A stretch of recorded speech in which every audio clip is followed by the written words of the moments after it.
Hello जी, किद्दां सब वधिया? नहीं।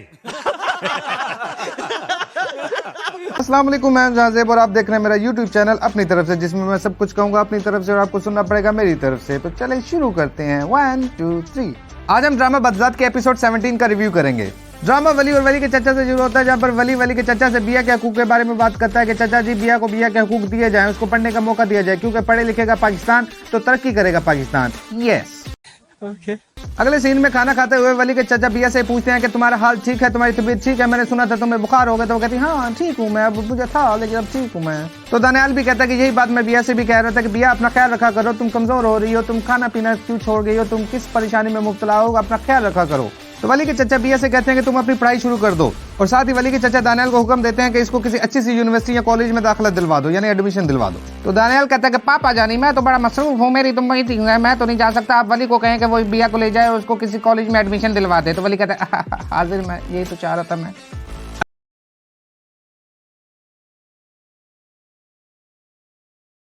अगले सीन में वली और बिया इकट्ठे एक ही गाड़ी में सफर कर रहे होते हैं। अपनी गाड़ी होती है पर्सनल अपनी। Yes V8। वाह ओके।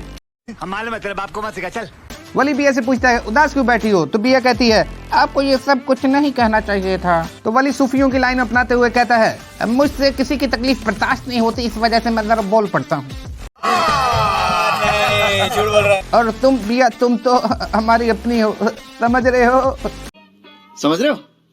समझ रहे हो? तो बिया आगे से कहती है आपका मेरे लिए कुछ भी करना मेरे लिए मुश्किलात खड़ी कर सकता है। तो वली आगे से कहता है अबे अभी तक तो आसानियां पैदा हो रही है ना, देख ना तू और मैं इकट्ठे जा रहे हैं कॉलेज में एडमिशन लेने के लिए। ये बात कहने की देर होती है कि डाकू आगे से आ जाते हैं वीगो में। Wow wow.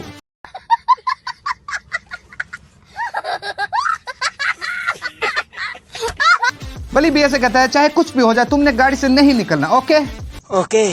और आगे से कुटमार का सीन शुरू हो जाता है। वली एक डाकू को मारता है, फिर दूसरे को मारता है, फिर तीसरे को मारता है, मार मारिया शुरू हो जाता है। एक डाकू जब बिया की तरफ बढ़ता है तो वली इसको कूट चाट देता है। डाकू वली से कूट शूट खाकर तो एंड पर पिस्तौल निकाल लेते हैं। भाई ये नाइंसाफी है, ये गलत बात है। हाथ पांव की बात हुई थी तो हाथ पांव ही चलाने चाहिए, ये पिस्तौल निकालने वाली गलत बात है, क्योंकि वली पिस्तौल नहीं था लेकर आया। और डाकू वली की बाजू पर फायर मारता है, टिश्यू टिश्यू। वली जख्मी बाजू के साथ भी डाकुओं को बिया को ले जाने से रोकते हैं और आगे माहौल संजीदा हो जाता है। दूसरा डाकू वली के सर में डंडा मारता है और माहौल गमजदा हो जाता है। डाकू बिया को लेकर फुर हो जाते हैं और वली नरगिस का स्टेप लगाकर वहीं लेटा रहता है। नरगिस को तो जानते होंगे सब। वली की अम्मी वली के चचा को बिया को कॉलेज में एडमिशन दिलवाने पर शाबाश दे रही होती है कि वली के चचा को फोन आता है। वली के चचा कहते हैं जी जी बोल रहा हूँ। क्या? कब? कौन से हॉस्पिटल में? पहुंच रहा हूँ मैं। वली की माँ कहती है क्या हुआ अकबर अली? तो वली के चचा कहते हैं कि वली पर फायरिंग हुई है। बिया डाकुओं की कैद में होती है। डाकू कहते हैं कि सुनो बिया को कुछ भी खाना पीना नहीं देना, इसको तड़पाना है। अबे साले इतनी प्यारी बच्ची पे भला इतना कोई जुल्म करता है?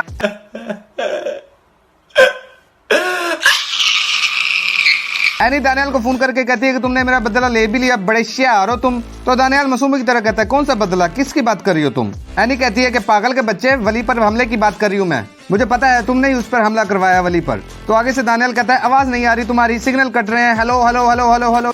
यही चवले हम भी मारते हैं जब हमें किसी का फोन आ जाए जिसके हमने पैसे देने और 9 नंबर से फोन आ जाए और हमें उठाना पड़ जाए, तो हम भी आगे से कहते हैं हेलो तुम्हारी आवाज नहीं आ रही, कहाँ पे हो, तुम्हारे सिग्नल कट रहे हैं, क्या कर रहे हो भाई? वली के चचा पुलिस ऑफिसर को फोन करके कहते हैं कि मुलजिम को पकड़ो और शाम तक पकड़ो। भाई मुलजिम ना हो गए, कोई मुर्गी होगी जिसको पकड़ना है। भाई शाम तक का टाइम जरा कम नहीं है, जरा ज्यादा टाइम दो भाई।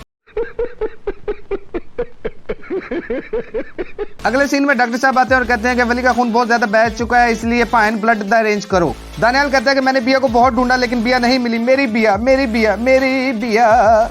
वली होश में आते ही बिया का नाम पुकारना शुरू कर देता है, बिया बिया बिया बिया। उधर बिया खुली हुई रस्सियां दोबारा खोलकर खिड़की के पास जाकर कहती है कोई है, लेकिन नो आवाज एट ऑल, किसी की आवाज नहीं आती। अगले सीन में नर्स आती है और कहती है कि रूम नंबर 203 के पेशेंट को होश आ गया। भाई वश वल्ले वश वल्ले वश वल्ले।